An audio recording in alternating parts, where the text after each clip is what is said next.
నమస్తే, నేను మీ ప్రశాంత్.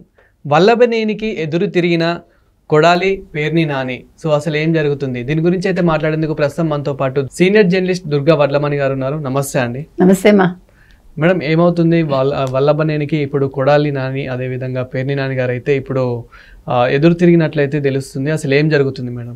ఏమండి, రాజకీయాల్లో అంటే అన్నీ సవ్యంగా ఉన్నప్పుడు, పీక్లో ఉన్నప్పుడు అందరూ స్నేహితులే కదా, అన్నీ పచ్చగానే ఉంటాయి.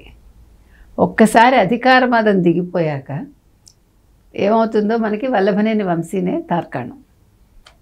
ఇప్పుడు మీరు రాజకీయాలు చేయొచ్చు, రాజకీయాలు మాట్లాడచ్చు, రాజకీయాల్లో ఉండొచ్చు, కానీ మీకు ఒక క్యారెక్టర్ అనేది ఉండాలిగా. వల్లభనేని వంశీ అనేవాడు బిఫోర్ వైసీపీ, అంటే జాయినింగ్ బిఫోర్ వైసీపీకి, అంటే వైసీపీలో చేరడానికి ముందు వంశీ, తర్వాత వంశీ, రెండు ముఖాలు. తెలుగుదేశంలో ఉన్నంతకాలం వంశీ ఇలా లేడు, కాస్త మర్యాదగానే ఉన్నాడు. ఇప్పుడు మనిషికి ఏం తక్కువ అని ఇట్లా దిగజారుతారండి?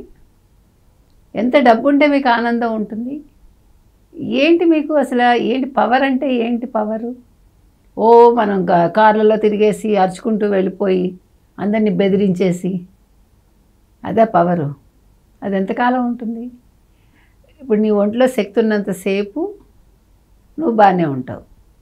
ఇలాంటి వెధవ పనులు చేస్తే తొందరగా ముసలితనం వస్తుంది మనిషికి.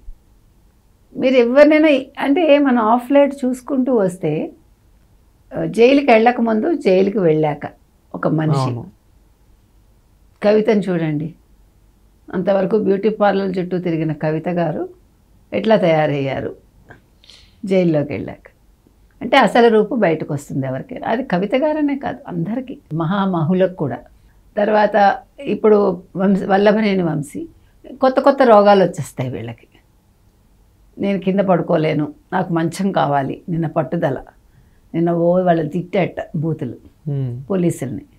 ఇంకా అంటే వైసీపీ ప్రభుత్వం లేదండి వంశీ గారు అని చెప్తున్నాం మనం. మీకు బూతులు మాట్లాడడం, మీరు మీ హవా చెలాయించుకోవటం అవన్నీ అయిపోయాయి. ఆ రోజులు ఇంకా రావు. మామూలు సాదా సీదా మాజీ ఎమ్మెల్యే వల్లభనేని వంశీ అంతే. ఇప్పుడు మీరు అన్నారు ఏమైపోయారు కొడాలి నాని, పేర్ని నాని, నాని స్క్వేర్. నాని స్క్వేర్కే దిక్కులేదు. ఒకళ్ళు ఎక్కడ దాక్కున్నారో తెలియదు, గుట్కా నాని గారు. పేర్ని నాని గారు ఈ బియ్యం గోల లేనంతసేపు అంతవరకు ఓ ప్రెస్ మీట్లు పెట్టి వదరగొట్టాడు, ఓ నీతి వాక్యాలు పలికాడు, జగన్మోహన్ రెడ్డి గారిని వెనకేసుకొని వచ్చాడు.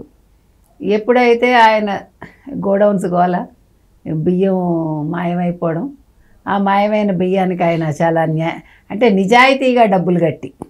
అవును, ఇక్కడ మనకంటే వాళ్ళిద్దరనే కాదు, వైసీపీ నుంచి అందరూ ఏమైపోయారు? అదే వస్తాం, వరుసగా వద్దాం. అంటే నిజాయితీగా డబ్బులు కట్టాడు, అంటే దొంగతనం చేసి బియ్యం అమ్మేసుకుని నిజాయితీగా మళ్ళీ డబ్బులు కట్టడం ఏంటండి? అంటే నీ దొంగతనం చేశాను సుమా, కానీ మీ దొంగతనం చేసిన డబ్బును మీకు మళ్ళీ ఇచ్చేస్తున్నాను, నేను కట్టేశాక ఇంకా కేసు ఏంటంటాడేంటో. అంటే ఈ వాదన విచిత్రంగా ఉంది కదా. నేను దొంగతనం చేస్తాను, ఆ దొంగతనం చేసిన సొమ్ము మీకు ఇచ్చేసాక ఇంకా నా మీద కేసు ఏంటంటాడు, నా భార్య మీద కేసు ఏంటంటాడు, మా అత్తగారి మీద కేసు ఏంటంటాడు. అంటే వైసీపీ వాళ్ళ వితండవాదన ఎలా ఉంటుంది? ఇలాంటి మూర్ఖులు. అంటే అసలు కొడాలి నాని వల్లే వల్లభనేని వంశీ అనే అతను వైసీపీలోకి వచ్చాడు. అతని వ్యాపారాలు దెబ్బతింటాయని భయపడి సినిమాలకు కూడా ఏదో పని చేశారు, వాళ్ళదేంటో నాకు ఎగ్జాక్ట్ తెలియదు, మరి ప్రొడ్యూసర్స్గా ఉన్నారో ఏదో.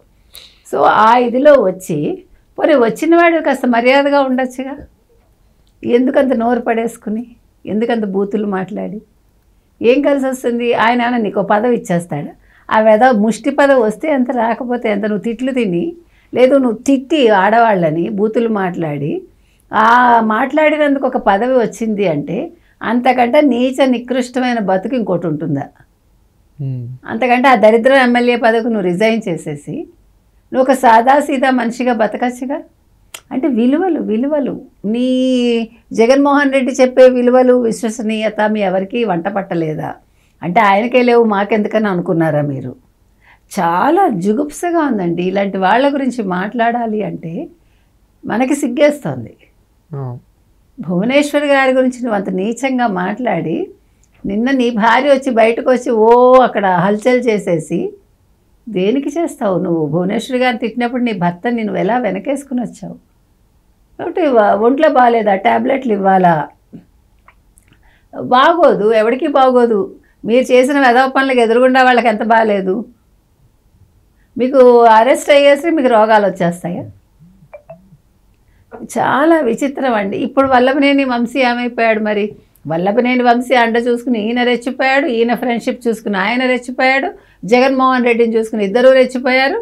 ఇంకా పేరుని నాని చెప్పక్కర్లేదు. ఏది ఇవాళ ఏరి ఎక్కడున్నారు నీ మిత్రులందరూ?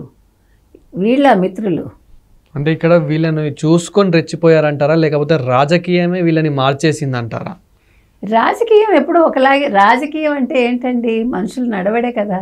ఇప్పుడు మీకు పదవి వస్తుంది, పదవి వచ్చాక మీకు అహంకారం తలకెక్కితే, ఆ అహంకారం తలకెక్కాక ఇంకొంచెం పైకి అనుకుని ఆ పైకి వెళ్ళటానికి మీరు ఒక సరైన మార్గంలో వెళ్లకుండా, అంటే ఎప్పుడైతే ముఖ్యమంత్రిగా పనిచేసిన జగన్మోహన్ రెడ్డి సక్రమంగా లేడో వీళ్ళు కూడా సక్రమంగా లేరు. అంతే కదా.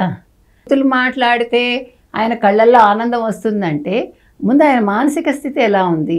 ఆయన ఒక పిచ్చాడా? జగన్మోహన్ రెడ్డి ఒక పిచ్చాడా? అంటే ఆడవాళ్ళని తిడితే నువ్వు సంతోషపడుతున్నావు అంటే something wrong with Jaganmohan Reddy. ఇది చాలా సీరియస్ విషయం అండి. అసలు ఆయన ముందు అసలు ఒక డాక్టర్కి చూపించి ఒక మెంటల్ హాస్పిటల్లో పడేయాలేమో ఎర్రగడ్డలో చూడండి. అయితే వైజాగ్ హాస్పిటల్ ఉంది, మెంటల్ హాస్పిటల్ వైజాగ్లో ఉంది. No I'm very serious about it. Because ఆడవాళ్ళని తిడితే సంతోషపడతాడు, బూతులు తిడితే సంతోషపడతాడంటే అదొక మానసిక జబ్బండి. పిచ్చితనం ఏం లేదు, పిచ్చాడేం కాదు, కానీ అదొక రకమైన మానసిక వ్యాధి. దానికి ట్రీట్మెంట్ ఇవ్వకపోతే సొంత చెల్లిని తిట్టించాడు, సొంత చెల్లి క్యారెక్టర్ అసాసినేషన్ చేయించాడు, సొంత చెల్లి పుట్టుక గురించి అవమానకరంగా మాట్లాడాడు, తల్లిని అవమానించాడు, తండ్రిని అవమానించాడు. అంటే క్యారెక్టర్ని అవమానించినట్టు కదండి. మరి జబ్బా కాదా?